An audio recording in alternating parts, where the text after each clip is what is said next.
하고 있습니다. 자, 다 봤다고 분명히 네. 했죠. 자, 그럼 전자기록으로 다 봤으니까 로그 기록 제출해라. 라고 이제 국회에서 요구를 합니다. 그러자 이제 국민들이 100만 분이 서명. 서명까지 했죠. 네. 그랬더니 갑자기 또 말을 바꿉니다. 종이 문서로 본다. 종이로. 그리고 전자문서는 보조적으로 활용한다. 네네. 라고 말을 바꿔요. 그렇습니다. 어제 일입니다. 네. 영상으로 보고 옵니다.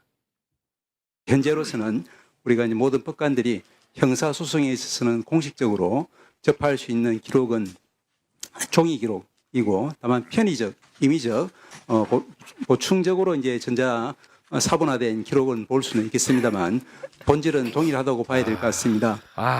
진짜 한심하지. 진짜. 대법관이야. 진짜 한심하지. 네. 자, 이러다 보니까 이제 저 질문이 다시 원점으로 돌아갈 수밖에 없습니다. 네. 자, 그러면 이틀 만에 6만 페이지 다 봤어, 안 봤어? 다시 원점으로 돌아갑니다. 네. 그랬더니 그거 이틀이 아니고 대법에 사건이 접수됐던 3월 28일부터 또 봤다고 합니다. 네. 그러면서 로그 기록은 절대로 제출할 수 없다라고 이야기를 합니다. 그 대목 영상으로 봅니다.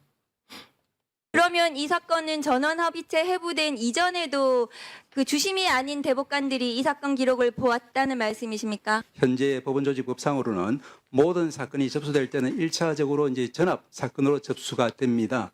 그 다음에 이제 그 주심이 이제 정해지고 하면은 그 중에서 이제 많은 사건들, 아마도 대부분의 사건들은 이제 소부로 넘겨서 소부에서 처리할 수 있겠지만 그때까지는 전압 사건으로서의 어떤 성질을 가지기 때문에 전원합의체 해부도 안 됐는데 전압 사건으로 모든 대법관이 기록을 보셨다고요? 회부가 필요 없이 들어올 때부터 전압 사건으로 들어오기 때문에, 그리고 법원조직법에 이제 위원님 그 보시면은, 그리고 대법원의 심리 절차에 관한 내규라든지 이런 걸 보시면은 모든 대법관들이 대법원장에 대해서 이 사건은 이제 전압으로 이제 처리해달라고 요청할 수 있는 그런 권리가 있습니다. 그렇기 때문에 접수된 순간부터 우리 법적 또 그러니까 그 기록을 달라고요. 보셨다는 그 기록을 로그 기록이든 뭐든 기록을 빨리 제대로 달라. 모두 검토하셨다는 답변을 계속해서 하고 계시는 거거든요, 차장님께서. 저는 그러면 12명의 대법관이 개별적으로 언제부터 언제까지 이 기록을 제대로 읽었는지를 답변을 주십시오. 이 부분은 이제 합의 과정의 일환으로서 저희들은 공개할 수 없다는 것이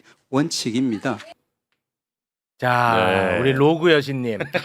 자, 요거 정리 한번 해주시죠. 그러니까 처음에는 스캔으로 전자문서화된 것을 다 읽었다는 취지로 답변을 했습니다. 법원 행정처장이. 네. 그런데 연휴 기간 중에 대법원에서는 기록을 다 읽을 필요는 없다 이렇게 또 맞습니다. 공식적으로 답변을 했어요. 그래서 제가 대법원은 당신들끼리라도 말을 맞춰라 이렇게 제가 또 SNS에 올렸어요. 근데 그 또 이제 법사위에 그 후에 나와가지고 법원행정처장이 도대체 뭘 봤다는 건지 모르겠어요. 저는 저 답변이. 맞아. 그러니까 기록을 봤다는 건지 전자문서를 봤다는 것인지, 그렇지만 어쨌든 봤다는 거니까 로그 기록이든 뭐든 제출을 하라는 것이 저의 요청 사항이고, 네. 그런데 전합이 회부되기 전에 기록을 봤다는 저것은 제가 네. 알기로는 대법관들이 주심이 되기도 전에 기록을 봤다는 것이어서 위법 소지가 좀 있습니다. 그리고 저걸 봤다는 것을 저는 믿을 수가 없어요.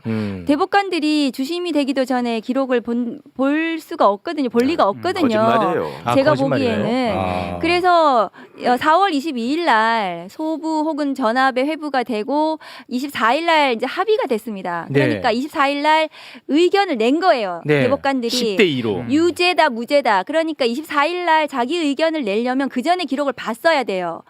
모든 주심 판사, 주임 검사는 여기 김용남 의원님 계시지만 모든 주임 검사, 주임 판사들은 기록을 봐야 돼요.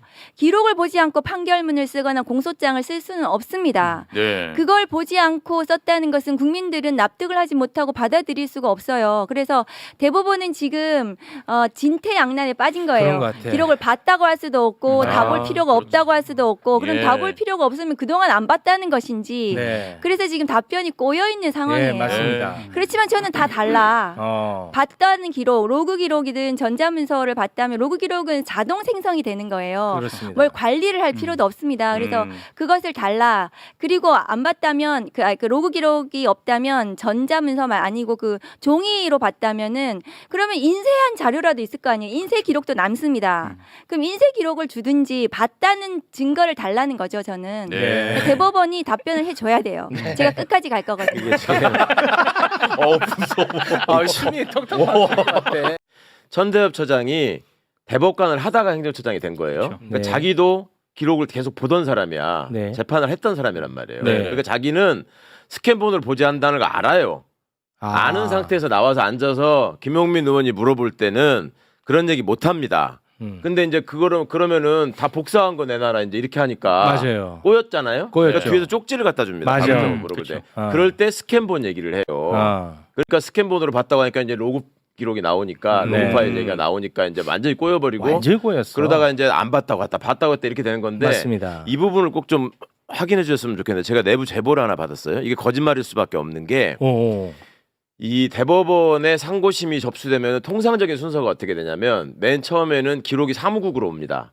사무국 형사과에서 그 상고 기록 접수 통지부터 시작을 해요. 그리고 그 저기 상고 유서 제출 기한도 통지를 하고 그래서 상고 유서가 올라오면 상고유서 제출 기한 우리 7일 20일 얘기했잖아요. 네네. 상고 유서가 제출되면 그때 주심을 지정한다는 거예요.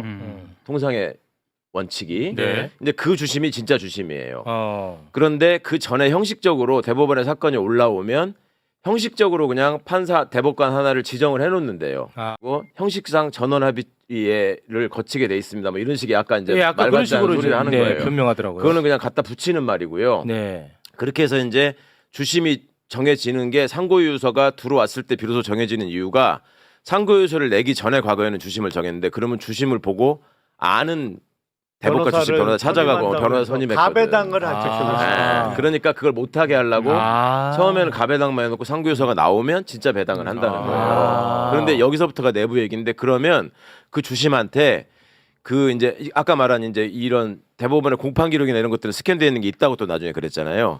그거를 볼 수 있는 키를 준답니다. 그러니까 비밀번호를. 그러니까 기록이 올라가면 누구나 다 보는 게 아니라 그러면은 뭐 직원들도 보고 다 볼 수 있을 거 아니야. 네. 그러니까 그 저기 패스워드를 준대요. 그래서 주심이 그걸 열어보고 이렇게 해서 시작을 한다는 거예요. 네. 그러니까 저 부분에 대해서 확인을 해달라 그런 말씀을 누가 주시더라고. 그러니까 그것도 의미가 있고. 예. 그리고 이제 천대엽 처장 입장에서는 자기는 저 전원합의체에 관여도 안 했는데 혼자서 지금 답변은 다 해야 되고. 맞습니다. 좀 환장하는 거야. 환장하는 거야. 입장에서. 그러니까 변명할수록 다 거짓말이고 변명할수록 다 위법이야. 그러니까 아주 골치가 아픕니다. 진퇴양난이지 뭐. 네. 사실은 대법원의 치명적인 약점인데 그 대법원 사건은 어떻게 심리하냐면 사실은 재판 연구관들이 작성한 검토 보고서를 봅니다. 대법관들이 예. 검토 보고서를 보고 방향이나 이런 걸 정해요. 그러니까 로그 기록 내놔라 그러면 답이 안 나오는 거예요 이게 사실은. 그런데 이번에 이거 덕분에 그동안의 대법이 얼마나 날림으로 재판이 진행됐는지가 이게 만천하에 다 드러나게 된 거예요. 그럼요. 굉장히 그러니까 이건 의미가 있네요. 조금만 더 말씀드리자면 거기 이제 아까 주심이 정했다 그러잖아요. 네. 그러면 주심한테 또 사건이 바로 가는 게 아니고요. 신권조라는 게 있어. 신권조. 재판연구관 형사 신권조가 있어가지고 신권조가 일단 보고서를 만들어요. 그래서 신권조가 주심판사한테 가서 보고를 해. 이 사건이 지금 이러이러하다. 근데 그거를 주심판사 입장에서 대법관 입장에서 중요한 사건이라고 생각을 하면은 재촉을 하는 거예요. 이건 언제까지 가져와라. 그러면 일단 신권조에서 보고를 하고 그 보고서를 보고 주심판사가 이거는 사회적으로 파장이 있고 중요한 사건이라서 좀 더 들여다보고 그리고 기록이 이건 되게 두껍잖아요. 이런 거를 심층조에다가 또 보낸다는 거예요. 심층조. 원래는. 심층조가 있는데 심층조에다가 보내면 심층조에서는 그 기록이 두꺼운 기록들이 쌓여 있는 조야. 그 조는. 그러니까 아무리 빨리 해도 심층조에서 보고서를 쓰려면 최소한 두세 달은 걸린다는 거예요. 그렇죠. 다른 사건들도 있으니까. 네. 근데 이거는 지금 접수되자마자 무슨 기록을 봤다 그러고 무슨 보고서는 또 바로 또 올라갔다 그러고 막 이런 소리 하잖아요. 네네네. 그러니까 재판연구관을 해본 판사들은 저한테 뭐라고 제보를 하냐면 이거는 항소심 판결 끝나기 전에 그러니까 선고가 나오기 전에 유죄를 예상하고 대법원장이 누군가에게 먼저 보고서를 쓰라고 지시했을 가능성이 굉장히 높다. 그렇지 않으면 어떻게 날림으로 졸속으로 하든 12명의 재판 연구관이 다 돌려보고 얘기할 보고서가 있을 수가 없다. 아. 그리고 기본적으로 대법관들이기 때문에 그것도 없이 앉아가지고 그냥 대법원장이 와. 야 그냥 이렇게 해라고 하지는 않는다. 그러니까 그거를 만들 거면은 내부 사정 아는 입장에서 보면 미리 이거는 지시해가지고 했을 가능성이 굉장히 높다. 아, 심각하다. 네, 그 일단이 나는 박은정 의원 질문에 대한 답에서 나왔다고 봐요. 접수되는 순간 이걸 했다라고 하는 게 뭔가 그 내부에서는 그 흔적이 있을 거예요. 그걸 본 기록이. 그 흔적은 분명히 있을 것이다. 그렇죠. 네. 야. 그러니까 이제 그걸 대비를 해놔야 되는 거야. 나중에 국정조사든 수사든 들어가가지고 로우 기록 들여다 보면 야 이거 오자마자 누가 봤어 이제 이게 나올 거 아니에요. 진짜 심각해. 진짜 심각한 거야. 그러니까 너무 답정너야 최악인데? 답정너. 그냥 뭐 밑도 끝도 없이 뭐 예를 들어 조이대가 이재명은 이번에 선거 못 나가는 걸로 간다. 네. 또 야 조국은 이번 선거 전에 무조건 집어넣는다. 그거잖아요. 그렇죠. 답정너야 답정너. 대법이 와 이건 매우 심각합니다. 그래서 얘네들 무조건 처단해야 되거든요. 그럼요. 그래서 조이대 청문회다, 조이대 특검이다 등등 이야기가 국회에서 많이 나오고 있는데 예. 지금 어떻게 진행이 되고 있는지 그 부분을 좀 정리를 해주시죠. 자, 조이대 그 청문회는요. 5월 14일에 일단 개최를 하기로 일단 결의를 했습니다. 아 그렇습니까? 네. 그리고 방법이 있어요? 안 나올 가능성이 높다라고 합니다. 아. 그랬을 때 증인으로 저희가 신청했고 대법관 12명을 모두 신청했고요. 그리고 안 나올 수 없습니다. 법상 나와야 되고 아, 그래요? 증인은 국회 증감법상 나오지 않으면 정당한 사유가 있어야 됩니다. 네. 그 불출석 사유서를 쓸 텐데 불출석 사유가 뭐 정당해야 하죠. 그 정당하지 구인장도 발부할 수 있잖아요, 않으면 안 네, 나오면. 정당하지 않으면 네. 그것은 뭐 고발 대상이 되기도 합니다. 예. 그럼 고발하면은 그 판결도 또 조이대가 하겠죠. 그거는 다음 다음 스텝인 거죠. 그렇지만 네. 어쨌든 이것은 수사나 아니면은 뭐 그 국정조사나 이런 걸 통해서 반드시 밝혀져야 될 문제이거든요. 너무 맞는 네. 말씀입니다. 맞아요. 네. 이거 진짜 꼭 좀 그쵸. 밝혀주십시오. 이게 그렇습니다. 제가 명색이 대법원 전원합의체 판결로 의원직을 상실한 사람입니다. 아무도 기억을 못 근데 해요. 피해자가 많아요. 피해자가 많다고요? 왜냐하면 전 국민이 피해자예요. 대법원이 제대로 판결을 하지 않는다. 맞습니다. 내 기록을 내 사건 기록을 난 인생에 단 한 번인데 맞아요. 그 기록을 안 보고 판결을 받았다. 이것은 전 국민이 피해자예요. 심각한 문제입니다. 네. 이 뭐 조이대 청문회 이게 뭐 시기의 문제지 언젠간 분명히 해야 된다. 네. 반드시 해야 됩니다. 예, 뭐 그리고 이거를 그냥 대충 하고 뭐 아니 원래 이렇게 해왔던 겁니다라고 넘어가기에도 이 사람들 궁색해요. 제가 인턴 활동 시간 그 정확히 계산 안 했다고 나 잘린 거거든. 그럼 자기들도 정확히 봤어야지. 아, 그렇지.